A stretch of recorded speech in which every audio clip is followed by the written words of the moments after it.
Referendum sull'autonomia domani, urne aperte dalle 7 alle 23, quindi lo spoglio delle schede, 4 milioni di veneti chiamati alle urne, il maggior numero degli elettori nella Marca trevigiana. Antena 3 seguirà tutto il giorno la consultazione, edizioni dei telegiornali per gli aggiornamenti sul voto dalle 22.45, speciale 20.10 con ospiti, collegamenti da Venezia e filo diretto con voi telespettatori.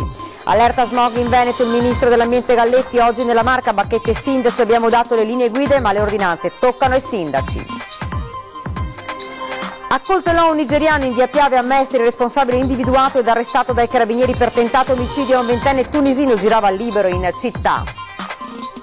Terribile incidente questa mattina all'alba ad Abano Terme, un'auto si schianta contro un palo e prende fuoco, 6 persone ferite nella drammatica carambola della vettura.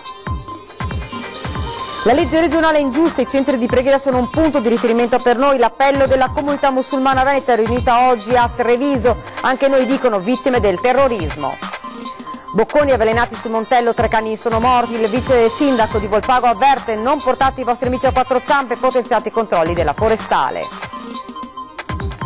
Ventenne vicentina affetta da epilessia grave, farmaco resistente, sarà curata con un prodotto a base di cannabis, l'appello della madre accolto dalla regione e da Federfarma Veneto. Ben ritrovati, edizione regionale dei notiziari di Antena 3 Nord-Est, dunque referendum sull'autonomia, sabato di silenzio elettorale, domani urne aperte dalle 7 alle 23, quindi lo spoglio delle schede, una lunga giornata che la nostra emittente seguirà fino al risultato finale. Sentiamo. Sono 4.068.558 i veneti, compresi 330.000 residenti all'estero, chiamati domani alle urne per esprimersi sul referendum sull'autonomia indetto dalla Regione Veneto. Appuntamento che la nostra emittente seguirà domani con ampie finestre nelle edizioni dei telegiornali e lo speciale 20.10 a partire dalle 22.45. Ai cittadini si chiede di rispondere al seguente quesito: vuoi che alla Regione del Veneto vengano attribuite ulteriori forme e condizioni particolari di autonomia? Urne aperte domani dalle 7 alle 23, quindi si inizierà lo spoglio per il conteggio dei sì, dei no e delle eventuali schede bianche o nulle.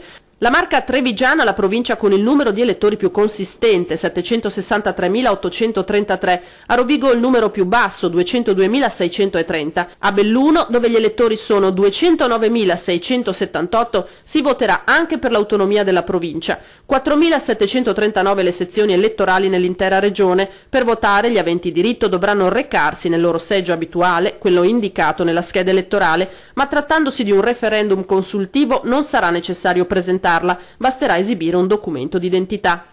Per questo motivo la scheda non sarà timbrata, la prova del voto la si potrà conservare richiedendo la ricevuta appositamente stampata per questa consultazione, che avviene contemporaneamente a quella in Lombardia, ma che a differenza della regione confinante prevede un quorum di validità, deve recarsi alle urne il 50% più 1 degli elettori. Una giornata che Antena 3 seguirà con una vera e propria maratona informativa. Le urne, il voto, l'affluenza, il risultato, i commenti. Le telecamere di Antena 3 saranno di scena per raccontarvi tutto questo in tempo reale e fornirvi come sempre la massima informazione. Una maratona per seguire il referendum sull'autonomia e tenervi aggiornati sulla consultazione. Si comincia già alle 12.30 con la prima finestra informativa al consueto orario del telegiornale di pranzo, i primi dati sull'affluenza e le voci ai seggi. E si continua con le edizioni successive negli orari che già conoscete, 18.30, 19, 19.30 e un ultimo aggiornamento alle 20.45, in tutto 5 appuntamenti nel corso della giornata prima di lasciare il campo ai riflettori di 20.10 speciale referendum. Dalle 22.45, a pochi minuti dalla chiusura dei seggi e l'inizio dello spoglio delle schede, vi terremo compagnia con una lunga puntata che seguirà nel corso della nottata la conclusione dello spoglio.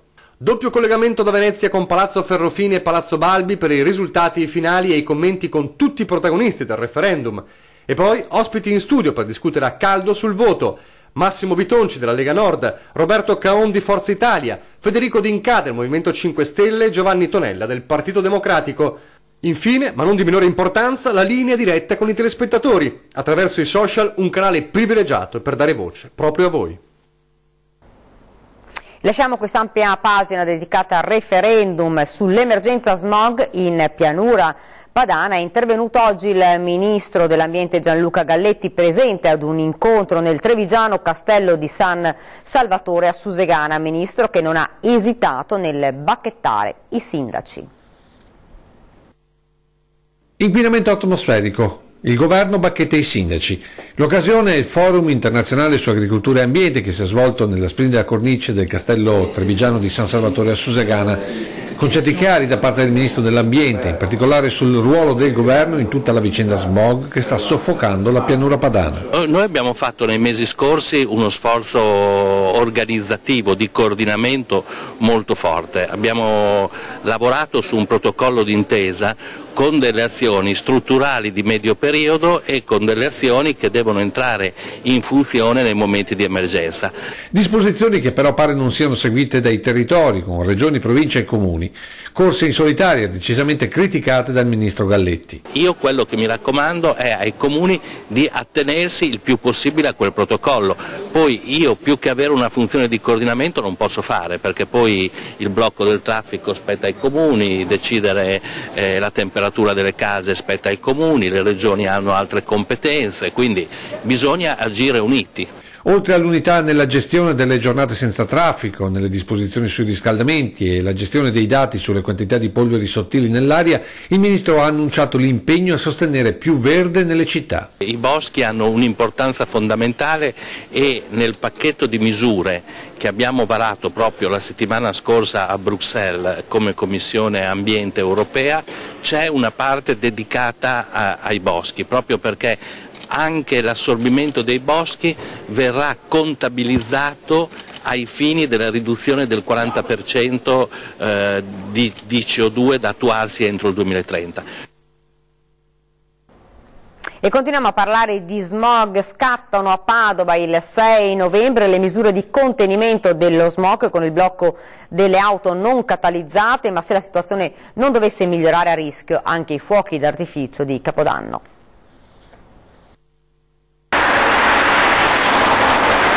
Emergenza smog. Padova vara il piano per il contenimento dell'inquinamento atmosferico che si basa su 3 livelli a semaforo e che coinvolgerà anche i comuni della cintura urbana.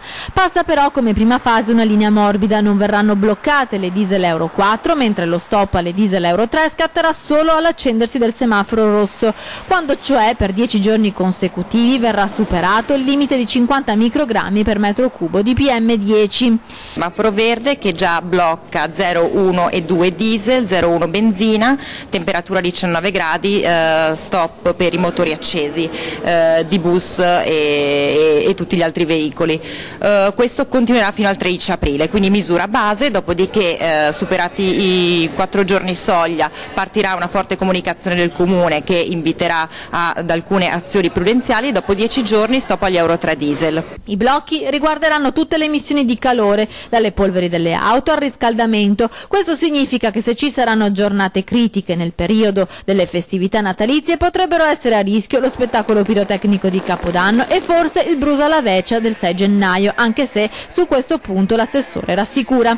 In linea di massima si devono fermare tutte quelle combustioni legnose nella città e nelle campagne, invece tranquillizzerei per la Veccia della Befana. Potrebbe esserci. Potrebbe esserci, dai, sì. Sono giorni complicati quelli, perché in effetti si vede un picco che va a livello con i fuochi. Il piano antismog entrerà in vigore il 6 novembre e durerà fino al 13 di aprile. Nel 2018 sono già in programma almeno 3 ecodomeniche. Abbiamo in programma una serie di domeniche ecologiche da condividere anche con le altre città. Il centro meteorologico del centro funzionale decentrato della Regione Veneto ha reso noto che da domani, domenica 22 ottobre, fino alle prime ore di lunedì 23 saranno possibili temporali con fenomeni localmente anche intensi, dal mattino progressivo aumento della probabilità di precipitazioni, via via più diffuse nel corso del pomeriggio-sera con fenomeni anche a carattere di rovescio o temporale. Siamo alla cronaca. Arrestato per tentato omicidio l'aggressore del senegalese accoltellato il 7 ottobre in via Piave a Mestre. A 20 anni è tunisino e irregolare sul territorio. In 14 giorni i carabinieri di Mestre hanno trovato il responsabile dell'accoltellamento avvenuto il 7 ottobre in via Piave. Un senegalese è stato trovato riverso in una pozza di sangue da un autista CTV. 2 fendenti, ma particolarmente cruenti visto che la vittima è stata eviscerata. Ricordo che noi stiamo procedendo per un tentato omicidio, in quanto appunto i referti che poi ci sono stati dati dall'ospedale parlavano di un trauma toracico con eviscerazione, quindi una ferita che, se non fosse stata curata immediatamente con un intervento chirurgico, avrebbe portato senz'altro alla morte del soggetto. Fondamentali per arrivare al responsabile le testimonianze dei cittadini e le immagini delle telecamere che non hanno ripreso il momento dell'accoltellamento, ma la fuga del ventenne in bicicletta da una parte e quella della vittima che dopo pochi metri si è accasciata dall'altra. L'arresto in via Piave, ma non è stato semplice per i militari. Nonostante comunque la corporatura molto esile del soggetto destinatario della misura, sono serviti 3 militari più una successiva pattuglia per bloccarlo e definitivamente ammanettarlo, in quanto probabilmente era sotto effetto di sostanza stupefacente e quindi ha dato quasi da subito un'escandescenza, scalciando e ferendo, colpendo i nostri militari. Oltre all'accusa di tentato omicidio, il tunisino è stato denunciato per resistenza a pubblico ufficiale e detenzione di sostanze ai fini di spaccio, perché trovato con 16 grammi di eroina. In via Giustizia è stato rinvenuto un coltello a serramanico inviato ai RIS per le analisi, ma la lama sembrerebbe compatibile con le ferite dell'aggredito. Entrambi sono rinchiusi nel carcere di Santa Maria Maggiore. Terribile incidente questa mattina all'alba ad Abano Terme, un'auto si schianta e prende fuoco. Uno schianto terribile questa mattina all'alba in via Appia, nella frazione di Monterosso ad Abano Terme. Un'auto è uscita di strada e dopo la carambola è finita contro un platano e si è incendiata. Alcuni degli occupanti dell'utilitaria sono stati sbalzati fuori, mentre gli altri sono riusciti a liberarsi da soli ed uscire dalle lamiere prima che l'auto prendesse fuoco. 6 le persone ferite che sono state portate in ospedale. Sul posto anche i vigili del fuoco per spegnere le fiamme divampate dall'impianto a GPL e i carabinieri per i rilievi. Ci spostiamo ora nel Trevigiano, il blitz del centro sociale di Ango contro la presenza di Matteo Salvini alla festa della Lega all'Estiore. Al segretario provinciale Coin la solidarietà del sindaco Manildo non basta, episodi inaccettabili, intervenga una volta per tutte. Ecco, qui sono le piazze di sale buttato per terra con un intento forse apotropaico, forse disinfestante da parte di questi simpatici amici del sindaco Manildo, che hanno pensato bene di manifestare la propria intelligenza e il proprio alto livello di cultura politica insozzando il suolo pubblico. Per terra il sale grosso e qualche chiazza, ma i veri strascichi lasciati dal blitz di ieri pomeriggio degli attivisti del centro sociale Django al tendone della festa della Lega all'Estiore sono politici. Il sindaco Manildo e il vice Grigoletto sono andati di persona a sincerarsi dell'accaduto e a portare la solidarietà dell'amministrazione. Gesto umano apprezzato ma politicamente fuori tempo massimo, dicono dal Carroccio, e neppure in maggioranza quel gesto è stato ben visto da tutti. Il rapporto tra Cassugana e i giovani di ZTL continua a essere un terreno minato. Quello che rattrista è che queste situazioni si ripetano, che queste persone alla fine sono una parte dell'elettorato forte dell'attuale amministrazione, che tutto sommato non ha mai fatto niente per evitare che questo accadesse, e le eventuali scuse ora sono, per conto mio, abbastanza tardive. La condanna del blitz viene ribadita oggi anche dall'assessore Caterina Cabino. La democrazia ha i suoi spazi e questi spazi sono fatti anche di confronto, anche con le persone delle quali non condividiamo assolutamente le posizioni. Il Carroccio non sporgerà denuncia, il fatto alle forze dell'ordine è comunque già noto. Quanto a se sia opportuno o meno che Django continui a far parte del progetto Open Piave per la riqualificazione e l'utilizzo dell'ex caserma, Cabino risponde così. Un'associazione ha un regolamento, ha uno statuto e ha un tavolo di confronto. Questo tavolo di confronto è autonomamente gestito da questa associazione, che rispetta alcuni paletti democratici. Per noi questo è importante, è fondamentale. Per un Islam italiano, il titolo del convegno che si è svolto questa mattina a Treviso, occasione ghiotta per gli islamici per ribadire la loro contrarietà alla legge regionale anti-moschee.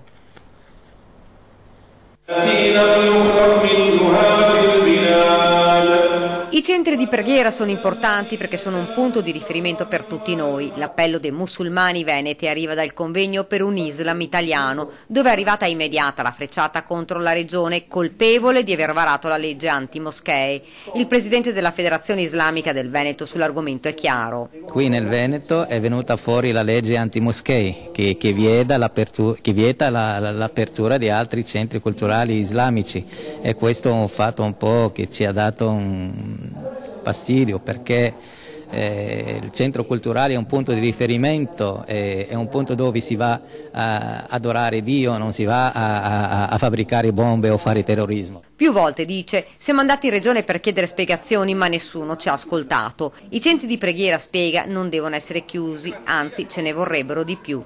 Però se a me mi viene a chiudere un centro culturale, la gente dove va a pregare? Va a pregare nei garage di nascosto, e quindi dov'è questo punto di riferimento? Lei è Sara, ha 23 anni e le idee chiare. Il vero è stata una sua decisione, ma sul burqa non è d'accordo. Anch'io sono contraria, giustamente, nel momento in cui io parlo con una persona vorrei vedere il suo volto, vorrei sapere con chi parlo, magari lì è un maschio, magari sotto quel velo c'è un maschio piuttosto che una donna, io vorrei avere la certezza e la possibilità di capire con chi sto interloquendo. Ma le religioni e le tradizioni, conclude, vanno rispettate.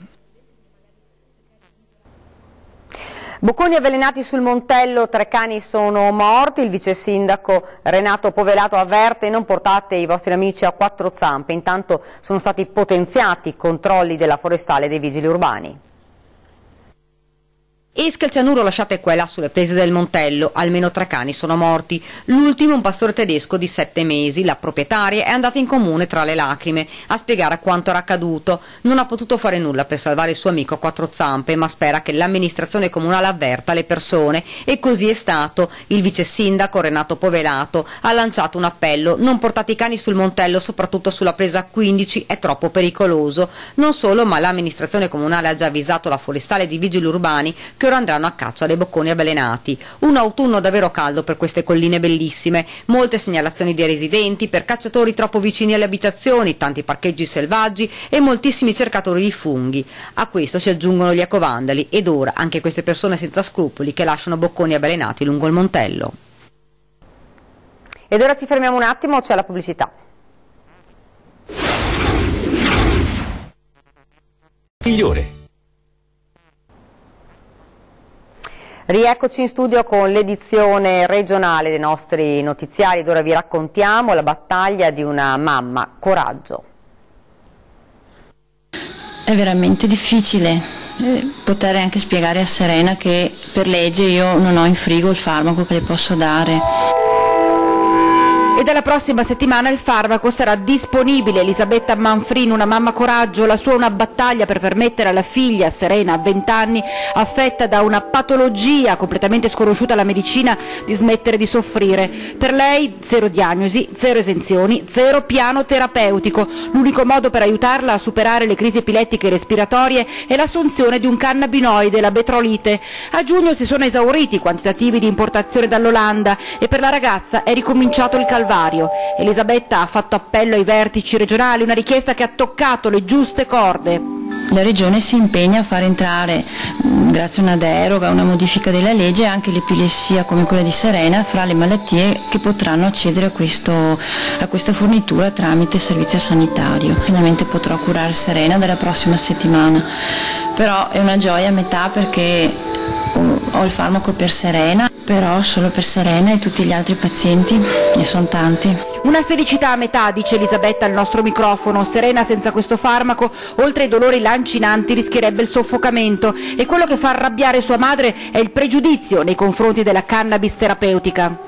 Quando parli di cannabis non tutti sono aperti ad ascoltarti, pensano subito che sia una droga, pensano subito che hai contatti con cose poco legali. In realtà c'è una legge che parla chiaro, è prevista dalla legge, ed è una terapia valida che funziona per tante cose. C'è voluta la forza, c'è voluta la rabbia di una donna, di una mamma che non intende soccombere alla burocrazia, perché i risultati li vede, li tocca con mano ogni giorno dallo scorso 10 aprile, da quando Serena ha iniziato a rinascere grazie alla cannabis. Oggi Serena non riesce a camminare, non riesce a parlare, però però Serena scrive col computer.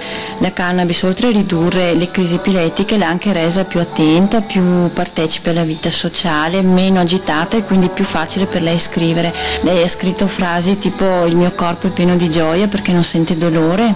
Mamma Elisabetta si emoziona quando sua figlia scrive: "Io non ho stanchezza, mi sento bene, salute giusta, corpo vivace e gioia nella testa". Sedotta via internet e derubata di 40.000 euro, vittima della truffa una vedova sessantenne.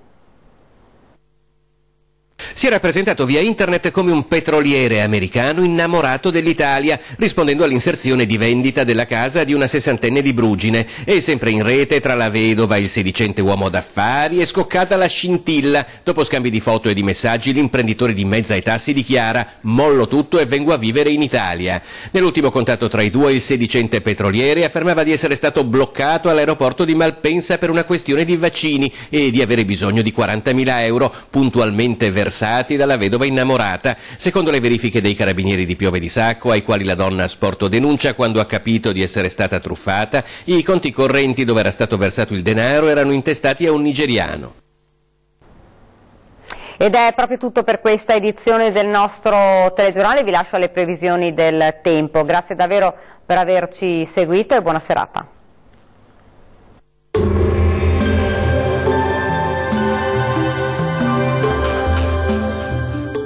Termoidraulica Susin. Se compri una caldaia, in omaggio il condizionatore. Termoidraulica Susin a 0 branco.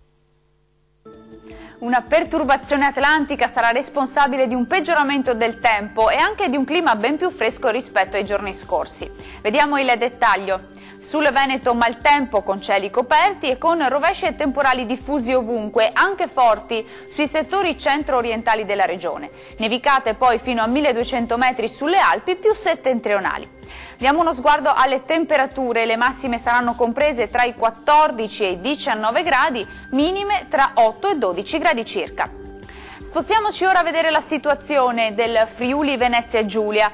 Anche qui rovesci e temporali diffusi, attenzione al pomeriggio perché potranno risultare anche violenti, soprattutto sulle aree centro-orientali. Vediamo le temperature, le massime saranno comprese tra i 15 e i 19 gradi, minime sui 10-12 gradi circa.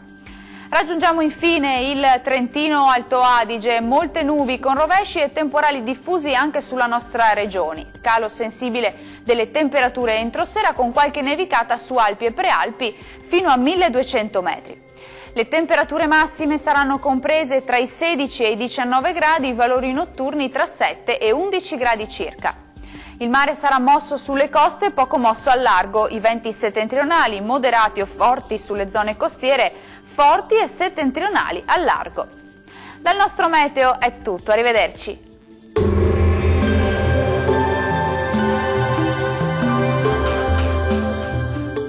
Termoidraulica Susin. Se compri una caldaia, in omaggio il condizionatore. Termoidraulica Susin a 0 branco.